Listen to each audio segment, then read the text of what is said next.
And there is news in Scotland as well that Irn Bru drivers have walked out. It is the first day of their strike. They've begun a series of 24-hour strikes at the manufacturer of Scottish fizzy drink Irn Bru, which is, of course, always associated with that part of the world. And I'm delighted that Jhon Boothman, who is the political correspondent for the Sunday Times, is joining us. And Jhon, I'm just slightly laughing because this is a little bit below your pay grade, I think, and you're very, very good to join us on this one. We're usually talking about Nicola Sturgeon and Humza Yousaf and motorhomes and things like that. But what is happening at the Irn Bru factory and why are they walking out?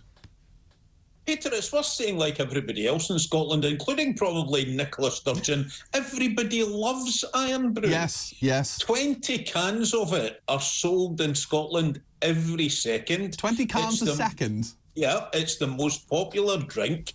It's the third most popular drink behind Coca-Cola and Pepsi in the UK. Now, I'm old enough now, I know you're not going to believe this, but this is more than half a century ago.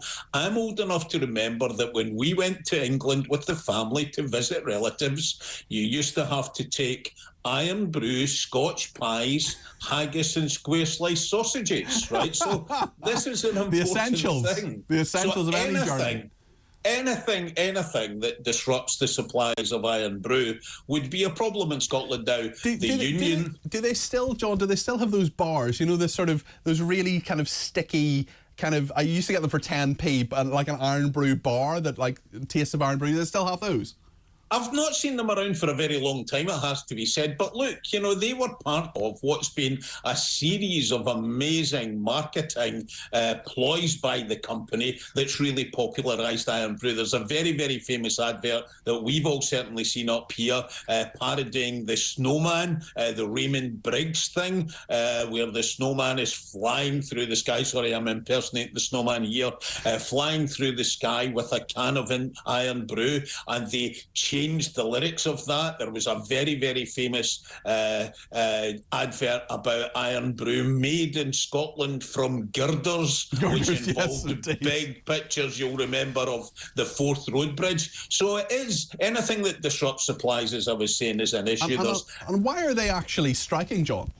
Well, it's a pay strike. It's only 11 drivers and shunters at the factory in Cumbernauld. They are picketing the factory. They've got 9 days of walkouts between now and the beginning of October. They say everything's been exhausted in terms of trying to solve this strike. It's been to ACAS. The company, they say, the union says, won't move from its 5% offer, which they say is kind of 6% below inflation. The company says it's trying to be very fair and reasonable to everybody, and they won't increase that offer. Hence, we're in the position we're in, though it looks as if, on the one hand, as I say, the union say it will disrupt supplies, the company says that supplies will be maintained. I mean, I was reading there this morning, there's another factory in Milton Keynes that provides 25 million cans of the stuff. I think it's a year. It's amazing. Oh, right. I think people will not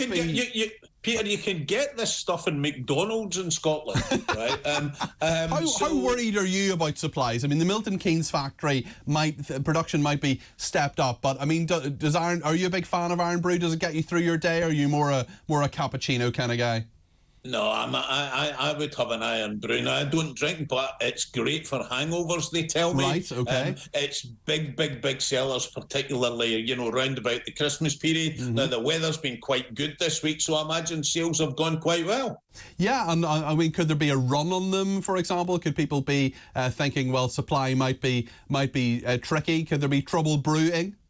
Well, it could be. Let's just wait and see. It's the strike. There's 9 days of it. As I say, the company says basically supplies won't be disrupted. So I think we'll just have to watch that and see what happens. Look, it's a fascinating story. 120 years as a company, AG Barr have been producing Irn Bru. There's only 3 people know the recipe. Only 3 people know the recipe? Wow. The chairman of the company secretary, and one other unnamed director. In fact, the last chairman, Robin Barr, who I think is the great-grandson of Robert Barr, who actually invented Irn Bru. He stepped down from the company in March, 85 years old. I think he'd been 62 years with the company. Jhon, I love how old school you are, and I love how you will have approached this interview in exactly the same way as you will have approached an interview about, politics or something you've covered for a lifetime. You've done all the research, you've got all the info at your fingertips, you've given us loads of facts about Irn Bru. I've learned so much from you, Jhon. Look, I think this about every single story. The thing is that quite often in the day-to-day coverage of any story, we are great at keeping people up to date, but the context is always important.